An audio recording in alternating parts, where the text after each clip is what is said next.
Good evening. You're on the Smoking Section.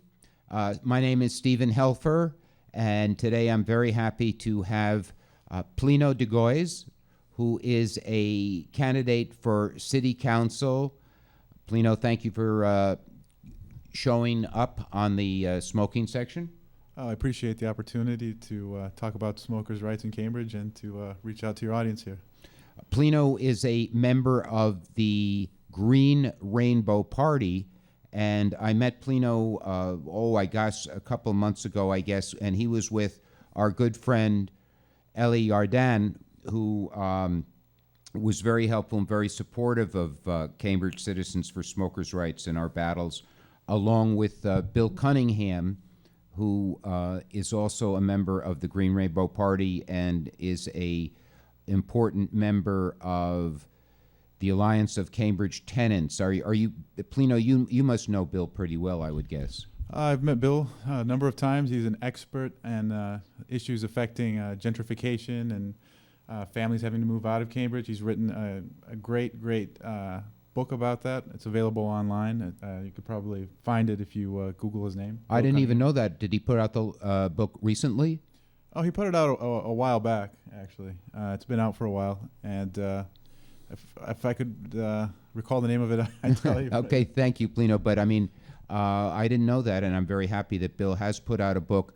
Another person who is very supportive of our efforts, and it's funny because her name escapes me, but she has every third Thursday of the month, she shows a film, usually a very progressive or perhaps left-wing film. Are you familiar with that woman whose name just escapes me at the moment? I'm not sure who that would be. She's a friend of Bill Cunningham's. Is her name Joanna Hurley, maybe? No, P.F. Soto. Have you heard of P.F. Soto? No, I have not.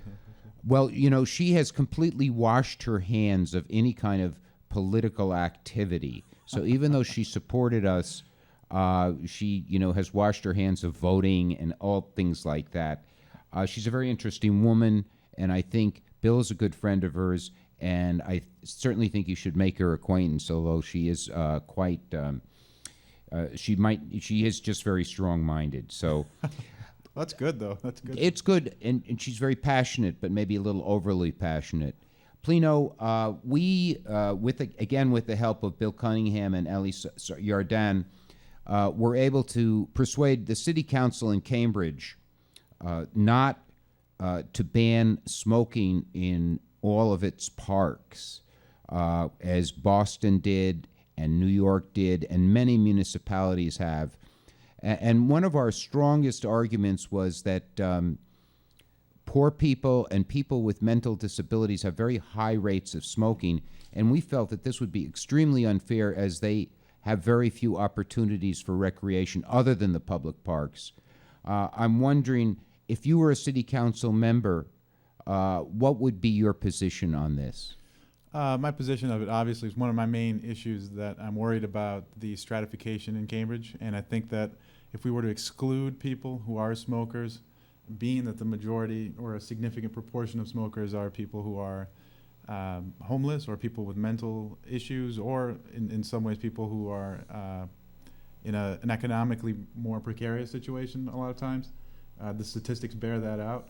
I think that excluding people from parks who smoke cigarettes would be effectively to exclude a lot of people who represent people who we should be inviting into our city and being part of our community as opposed to excluding. My candidacy is about building a more inclusive Cambridge. That's what I'm interested in doing. And if you start to exclude people from parks because of that, then the effect of that would be absolutely detrimental. Well, let me ask you a question. Let's say in arguendo that smoking was not disproportionately high among low-income people and people with mental disabilities, but let's say people like me, who I like to think of myself as fortunately neither poor, thank God, are neither with any kind of mental disability. Let's just say in terms of adults' liberty in our country today, if there is no good public health, like our secondhand smoke is not poisoning people in parks, what would you say then? I mean, as a Green Party, Green Libertarian, a Green Rainbow Party candidate? Well, what I would say is that obviously one of my concern primarily would be that if you were to ban smoking in public parks, that would have a disproportionate effect, and it would basically further housing segregation in the city, and it would be a tremendous, tremendous detriment to the city to do that. You'd have an impact on people who you shouldn't have an impact on. But to get to your question, which was, what about someone who, let's say, doesn't fit into that category and is just for the sake of liberty? I think that there's a difference between smoking something that is not a marketed corporate product and someone who's smoking something that is more like artisanal in nature. Yes. So I think that people should be able to smoke something where you're talking about tobacco that's grown in an organic manner, that is responsibly cultivated and so on. But I would have a problem with just the idea that corporate smoking, which is, people buying cigarettes that are marketed and mass produced, that's the same thing. I don't think it is. There's a difference between artisanal smoking and that type of. So you perhaps would encourage, just like some people are encouraging local food production, you might encourage local tobacco production, small, even what you might call micro companies, and encourage people to roll their own cigarettes. Is that correct? That's absolutely 100% right. I think rolling your own cigarettes is much more preferable. I think that if we have local tobacco production, that would help our economy. It would create jobs here in Cambridge. I think that artisanal smoking is completely different from the kind of corporate smoking that's out there. And I think that in Cambridge, if we could encourage that sort of industry, that's not at all the same thing as having a big company doing it. Well, I can't help but get a little diverted here because the FDA has just told American Spirit that they cannot. You're familiar with American Spirit Sure. cigarettes? Oh, yeah, absolutely. They have for, I guess, approximately 25 years been producing a cigarette that has no additives, and one of its I guess, products is actually organic. The FDA has just told them, or indicated to them, that they may have to desist printing that on the package because it might imply that it's a healthier or a safer cigarette. So the FDA is telling them, they may tell them that they cannot do it, even though it's true, even though American Spirits is made with no additives and made organically. Now, what do you think of that? I mean, this is a large corporation. I think it's owned by R.J. Reynolds at this point. It did start out artisanal. Mm-hmm. But now the FDA is telling them, even though it's true, you can't say it because people might interpret it as being a safer cigarette. And putatively, it isn't.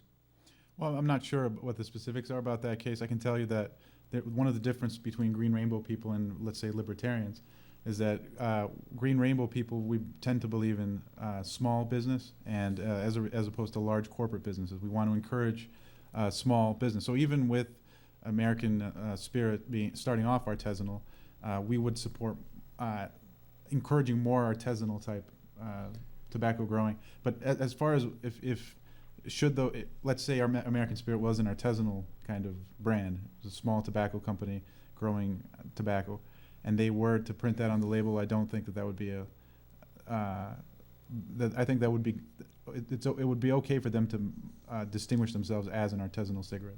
I think that would be a good thing for consumers to know that. But sometimes, I mean, I don't mean to drag this out, no, sure. But here we have a situation where you have big government opposed to big tobacco, let's say. And sometimes you can't simply say, I don't think, well, it would be great if it's artisanal, but it isn't. In this case, it isn't. This is a decision. How would you feel about this? I mean, the big government is telling big tobacco, you can't say it on the package, even though you've been saying it for 25 years, and it's absolutely true. Well, as far as putting something's organic, I don't have a problem with that. I think that if it is organic. If it is organic. I will say that I am opposed both to big tobacco and to big government. So I would like to see a government that is more, doesn't have corporate welfare in it, that is doesn't have spend as much money, for example, on farm subsidies and things that are basically giveaways. And I would like to see small tobacco companies, and you can do that if you tax large tobacco companies more and you tax small tobacco companies less. That encourages people to stay small, and it encourages more small tobacco companies. And that's what we're talking about with Cambridge. I think it would be great for Cambridge to have a number of small tobacco producers, locally grown. It would bring jobs to our city, and well, Massachusetts does grow some tobacco, right? Mostly the leaf for cigars, as you know, and I think Connecticut also grows some. I don't think we're going to have any kind of large-scale agriculture in Cambridge anytime soon. No, this it can do small-scale agriculture. Really, as well. you think? Yeah, Oh, sure. you know, you can grow enough tobacco to easily for one person for a year with a very small plot. I am told.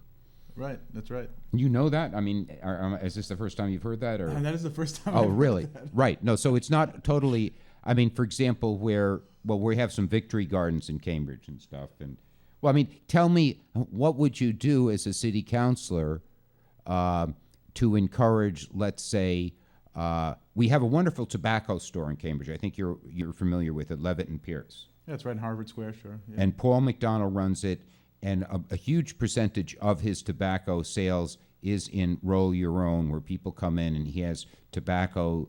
I don't know how big a company he's getting it from, and they buy 2 ounces or an ounce. Is this something that you think is in the direction of what the Green Rainbow Party it wishes to promote? In my candidacy, I think that's exactly the model of the type of tobacco shop you want to have. You want to have his tobacco shop is exactly what kind of tobacco shop we need. And he's been in business here. I mean, his family has owned that for, close to 60 years or so. The store goes back 100 years, I think. That's right. Have you been in there? I have been in there, and I purchased a Kentucky cigar while I was in there. A Kentucky cigar? I did. It was a small, thin Kentucky cigar. It's fantastic, and I've been in there. I have not bought loose tobacco in there. I've mostly been in their cigar selection so far. So you're a cigar smoker, Mostly, primarily, yeah. and a hookah smoker. Yeah, and hookah. Yeah. Can you really get a kind of I mean, I've tried hookah, but it doesn't do. I mean, I haven't learned how to smoke it in such a way that I've been able to derive the kind of pleasure and contentment and concentrative abilities that tobacco and cigars, so forth, lend to people. I mean, is that just a matter of... I think you have to go to the right hookah place. You can't go to a commercial place. You have to go to places that are...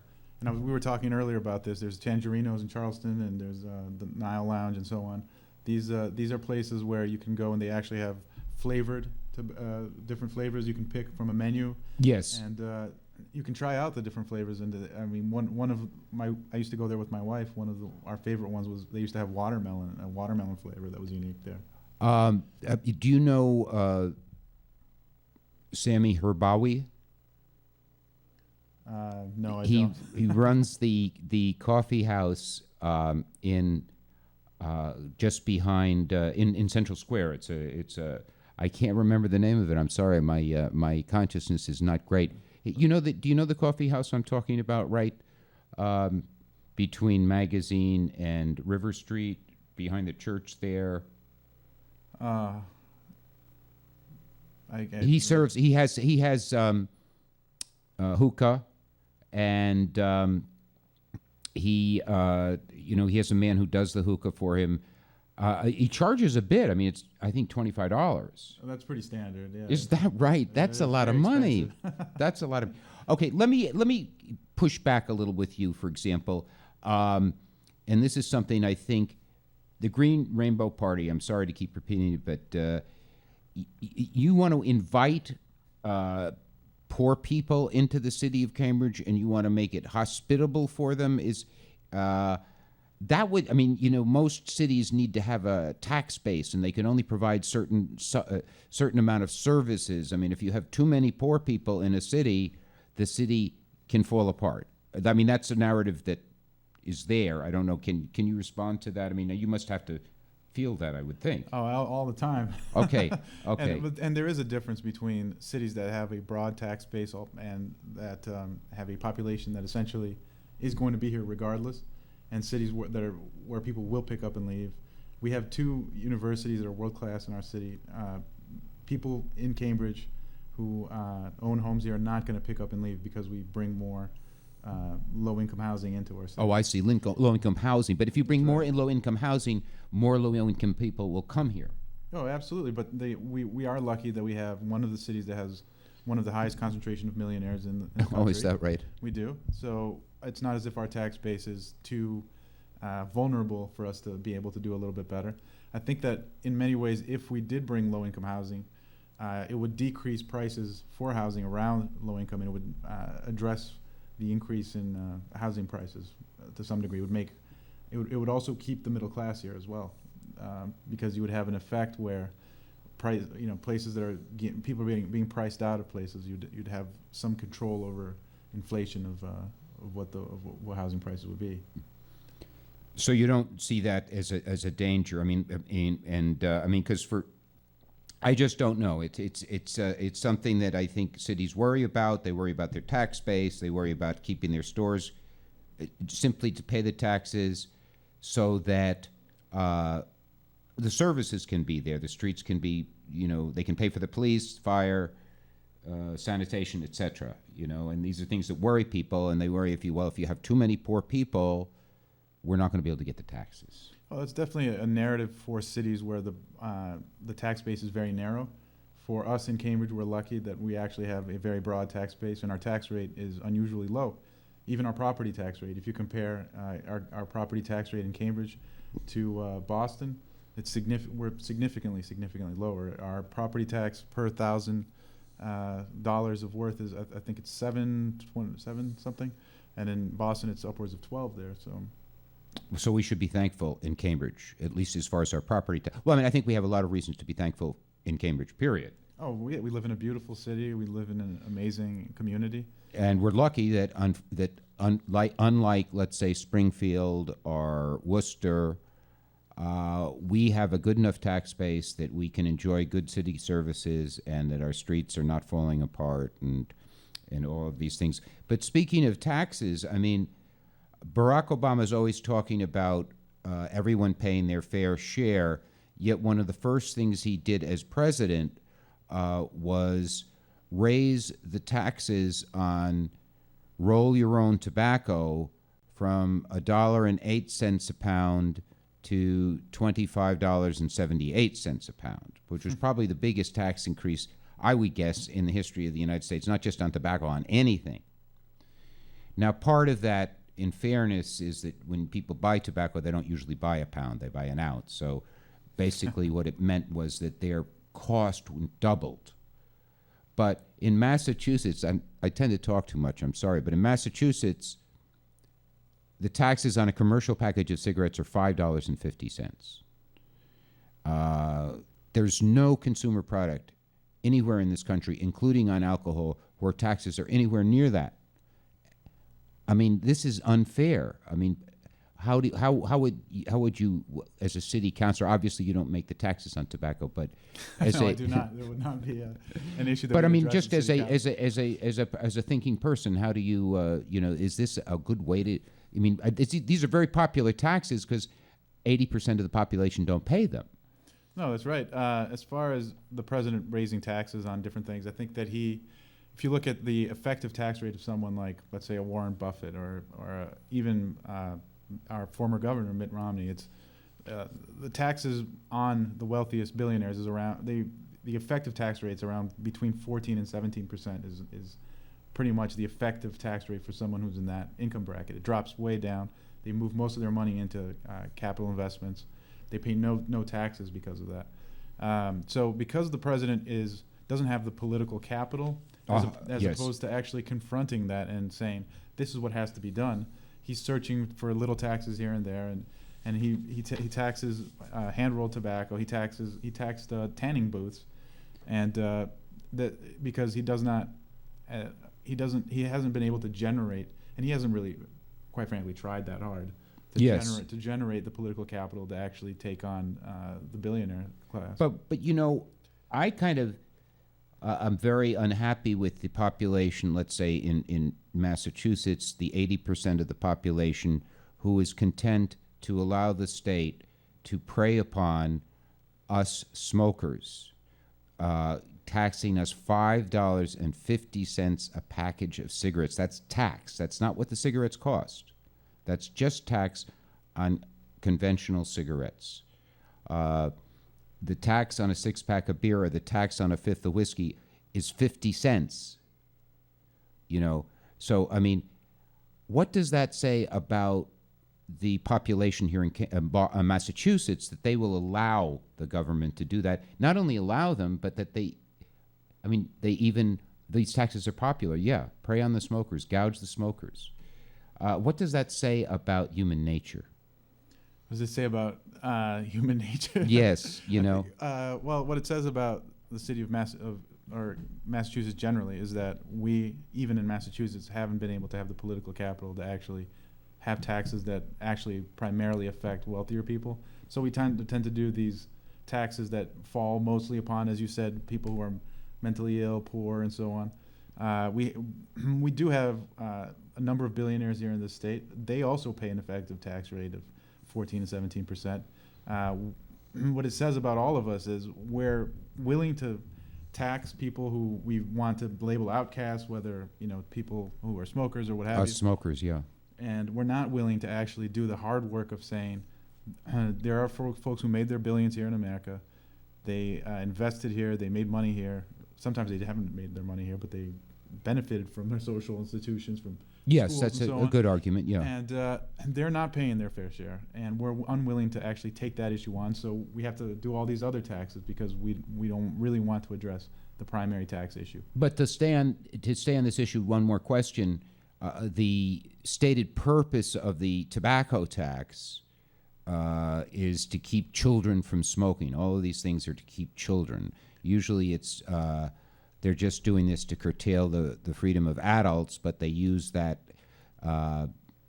ploy.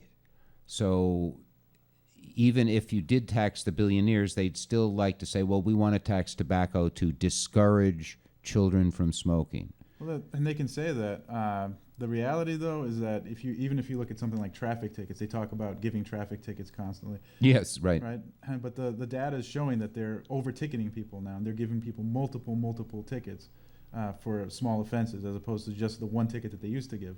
And the reason for that is because they want to raise revenue. Revenue, yeah. And same thing with tobacco taxes. You hear about tobacco taxes going up all the time. They're constantly searching for small taxes, whether it's on tanning booths, whether it's on tobacco, whether it's over-ticketing people. And the bottom line is there's a revenue shortage.